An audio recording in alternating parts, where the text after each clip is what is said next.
പാലക്കാട് നിന്ന് ഒരു അതിഗുരുതരമായ വാർത്ത എത്തുകയാണ്. പാലക്കാട് സ്കൂൾ വിദ്യാർത്ഥിയെ അധ്യാപകൻ മദ്യം നൽകി പീഡിപ്പിച്ചെന്ന് പരാതി. അധ്യാപകന്റെ ക്വാർട്ടേഴ്സിൽ വെച്ചാണ് 6ാം ക്ലാസ്സുകാരനെ പീഡിപ്പിച്ചത്. കഴിഞ്ഞ മാസമാണ് കേസിനാസ്പദമായ സംഭവം. സംസ്കൃതം അധ്യാപകനായ അനിൽ പോലീസിന്റെ പിടിയിലായിട്ടുണ്ട്. അജിത് ബാബു ഉണ്ട് പാലക്കാട് നിന്ന്. അജിത്ത്, ഈ സംഭവങ്ങൾ എന്താണ്? വലിയ ഗുരുതരമായിട്ടുള്ള ഒരു പരാതി തന്നെ വന്നിരിക്കുന്നല്ലോ.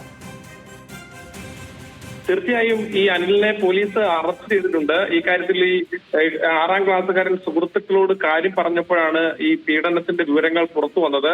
ഇതേ തുടർന്ന് പിന്നീട് പോലീസ് ഈ കാര്യത്തിൽ സ്പെഷ്യൽ ബ്രാഞ്ചിന് ഉൾപ്പെടെ വിവരം ലഭിക്കുകയും അതിന് തുറന്ന് നടത്തിയ അന്വേഷണത്തിലാണ് ഈ കാര്യങ്ങൾ സ്ഥിരീകരിച്ചത്.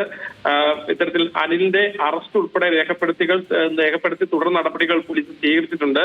ഈ സ്കൂൾ വിദ്യാർത്ഥിക്ക് കൗൺസിലിംഗ് അടക്കമുള്ള കാര്യങ്ങൾ ഏർപ്പെടുത്താനുള്ള സംവിധാനവും ഒരുക്കിയിട്ടുണ്ട്. ഏതാണെങ്കിലും സംഗീത സൂചിപ്പിച്ചതുപോലെ വളരെ ഗുരുതരമായ സംഭവം. ഒരു കാരണവശാലും നമ്മുടെ പൊതുസമൂഹത്തിൽ ഉൾപ്പെടെ ഉണ്ടാവാൻ പാടില്ലാത്ത സാഹചര്യങ്ങളാണ് ഉണ്ടായത്. നിലവിൽ ഏതാണെങ്കിലും ആ കാര്യത്തിൽ വിശദമായ പരിശോധന പോലീസ് നടത്തിയിട്ടുണ്ട്. പക്ഷേ ആ വിവരങ്ങൾ ഉൾപ്പെടെ അതിന്റെ കുട്ടിയുടെ സ്വകാര്യത ഉൾപ്പെടെയുള്ള കാര്യങ്ങൾ ഉള്ളതുകൊണ്ട് ആ കാര്യങ്ങൾ ഉൾപ്പെടെ നമ്മൾ പറയുന്നില്ല. പക്ഷേ ഏതാണെങ്കിലും ഗുരുതരമായ സാഹചര്യമാണ് ഈ കാര്യത്തിൽ ഉണ്ടായിട്ടുള്ളത്.